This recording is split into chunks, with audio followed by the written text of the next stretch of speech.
안녕하세요. 잼테크 스튜디오의 잼입니다.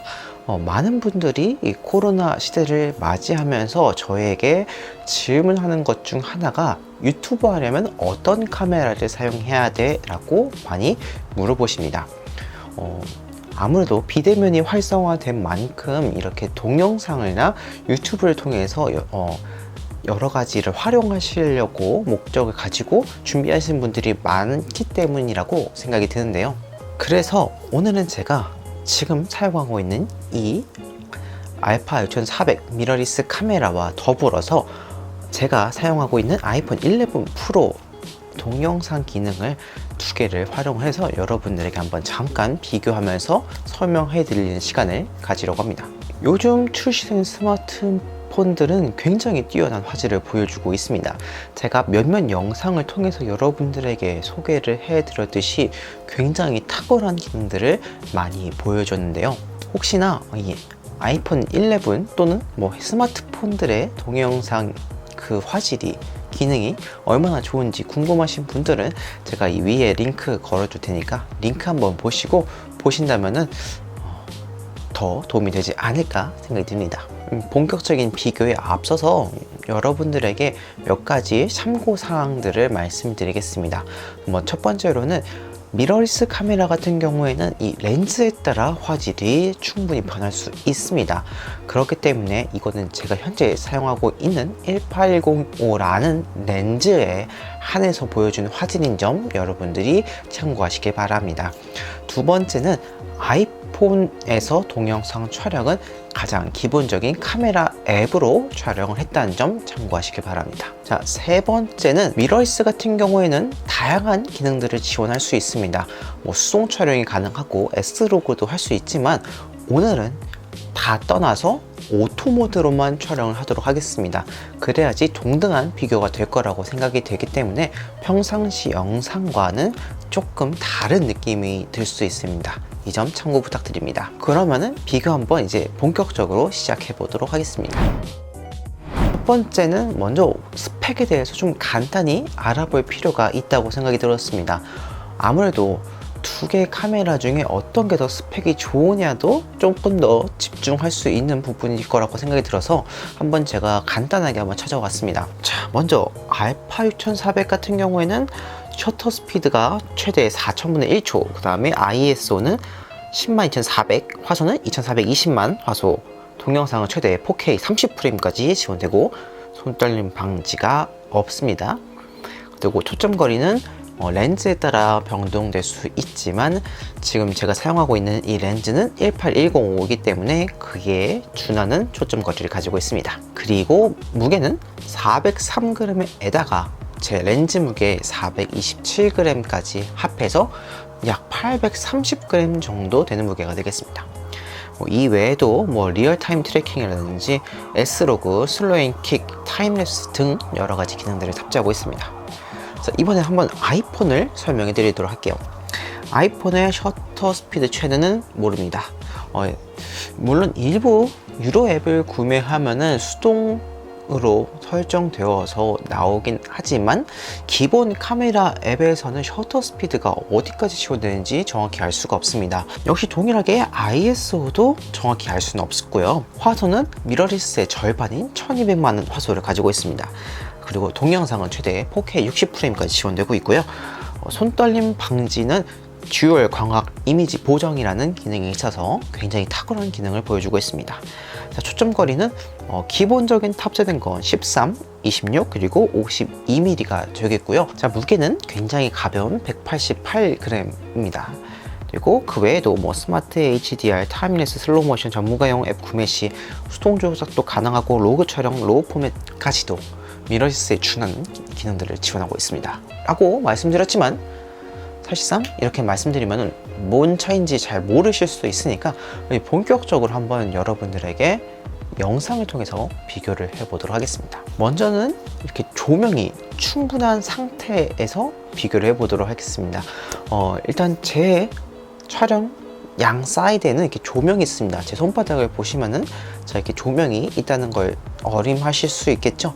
지금 같은 경우는 빛이 충분하기 때문에 어느 정도 괜찮은 화질을 보여줄 수 있다고 생각이 듭니다. 자, 이번에는 조금 이 조명을 어둡게 해서 어떤 차이가 있는지 한번 살펴보도록 할게요. 자, 이번에는 조금 조명을 어둡게 해봤습니다. 지금 조명은 굉장히 어두워진 상태라서 잘 안 보이실 수 있을 것 같아요. 저도 지금 촬영하고 있지만 제가 짐작하기로는 아무래도 미러리스 쪽이 조금 더 괜찮은 모습을 보여줄 거라고 생각이 들거든요. 자, 이렇게 하고 한번 이번에는 야외에 나가서 직접적으로 또 비교를 해보도록 할게요. 야외에서 낮에 찍었을 경우에 밤에 찍었을 경우 과연 또 어떤 차이점이 있는지 한번 또 살펴보도록 하겠습니다. 네, 이번에 한번 야외에 나와봤습니다. 제가 야외에 좀 급하게 나오느라고 녹음기를 안 가지고 와서 조금 소리가 다를 수 있습니다. 오늘은 지금 다음날 촬영했는데 장마 때문에 현재 지금 구름이 좀 많이 껴 있어요. 그래서 햇빛이 엄청 세진 않고 그냥 적당히 있는 정도인 상태이거든요. 그래서 한번 야외 조금 빛이 충분한 상태에서 지금 촬영하고 조금 더 해가 진 후에 어떤 모습일지도 한번 제가 촬영을 한번 해보도록 하겠습니다. 현재로서는 지금 둘 다 잘 나오고 있다고 판단이 되고 있거든요. 오히려 실내에서 촬영할 때보다도 조금 더 선명하고 괜찮은 화질을 보여주고 있을 것 같다는 생각이 드네요. 그러면 조금 더 기다려서 해가 완전히 진 후에 어두울 때 다시 한번 촬영을 해보도록 하겠습니다.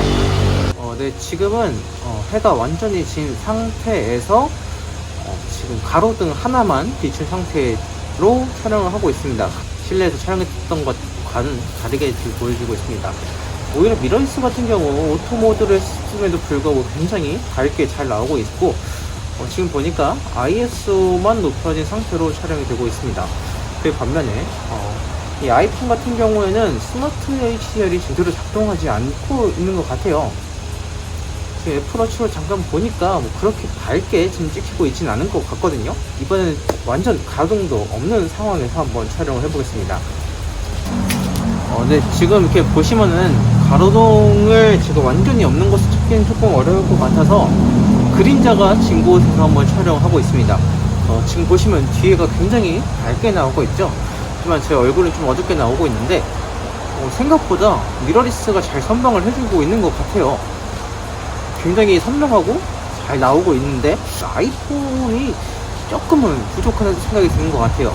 아무래도 어느 정도 커버할 수 있는 어두움 내에서는 스마트 HDR이 잘 작동하고 있는 것 같지만 스마트폰이 커버할 수 없는 정도의 어두운 환경에서는 아무래도 이 미러리스가 조금 더 우세한 모습을 보여주고 있습니다.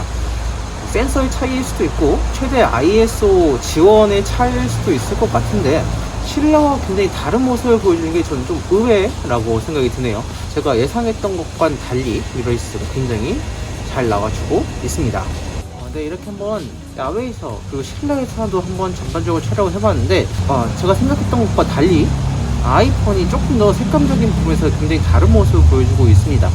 아이폰은 조금 더 누리끼리한 모습을 많이 보여주는 반면에 이 미러리스가 제 색깔과 가장 흡사한 색깔을 잘 보여주고 있다고 생각이 듭니다. 그 외에 좀 색감적인 부분 말고는 제가 들어가서 다시 한번 정리를 해서 여러분들에게 한번 말씀드리도록 할게요.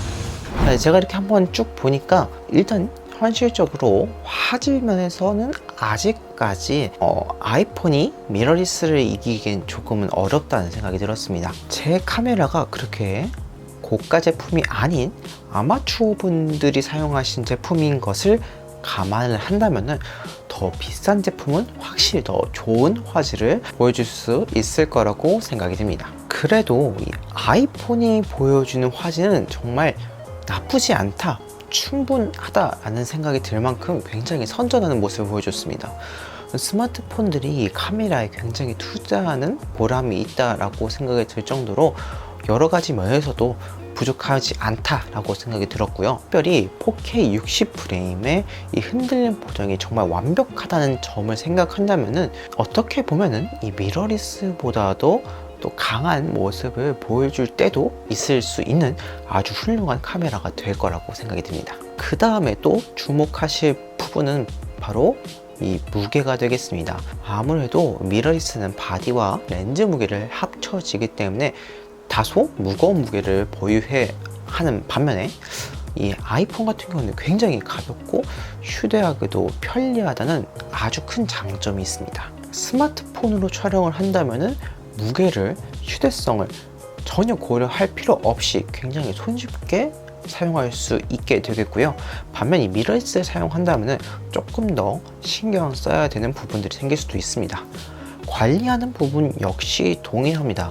스마트폰은 사실 추가적인 관리가 필요 없습니다. 카메라 한에서는 거의 없다고 봐도 무방할 정도로 특별한 관리가 필요 없는 반면에 미러리스 같은 경우에는 조금의 관리가 필요합니다. 렌즈 관리도 필요하고 바디 관리도 필요하고 때때로는 청소도 해줘야 되고 이물질이 있는지 없는지도 확인해야 되고 보관할 때 제습제를 같이 넣어서 습기가 차지 않게 한다든지 조금 더 부가적인 것들이 많이 늘어나니까 이 관리하는 면에서는 미러리스가 조금 더 불편할 수 있다는 생각이 들었습니다. 최종 결론이 되겠습니다. 조금 더 전문적인 것을 원한다면은 바로 이 미러리스가 답이 될 것 같습니다. 속도 조작뿐만 아니라 로우 촬영도 가능하고 로그 촬영도 가능하고 화질면에서도 더 뛰어난 모습을 보여주기 때문에 아무래도 화질면 전문적인 면을 따진다면은 미러리스가 확실히 좋은 모습을 보여줄 수 있을 거라고 생각이 듭니다. 반대로 편의성과 휴대성 을 생각을 한다면은 이 스마트폰을 이길 수는 없을 거라고 생각이 듭니다. 그래서 간단한 유튜브 촬영이라든지 브이로그 촬영이라든지 그냥 이동하면서 촬영을 한다든지 이럴 때는 이 미러리스보다는 아무래도 스마트폰 쪽이 훨씬 더 압승이라고 생각이 듭니다. 조금 더 라이트하게 사용하고 싶다 라고 생각하신 분들은 이 스마트폰을 한번 적극적으로 활용해 보시면서 촬영하는 것도 좋을 것 같고요. 나는 조금 더 전문적이고 조금 더 좋은 화질로 촬영하고 싶다 라고 생각을 하신다면은 추가적인 구매를 통해서 이 미러리스로 촬영을 하시는 것을 여러분들에게 추천해 드리고 싶습니다. 물론 최신 스마트폰이 아주 좋은 화질을 보여준다는 건 당연한 얘기이기 때문에 어쩌면 스마트폰을 최신 핸드폰으로 바꿀 이유가 하나 생겼을지도 모르겠습니다. 오늘은 여기까지입니다. 이 영상을 보시고 도움이 되셨다면 좋아요와 구독 버튼 눌러드리기 부탁드립니다. 감사합니다. 이상 잼이었습니다.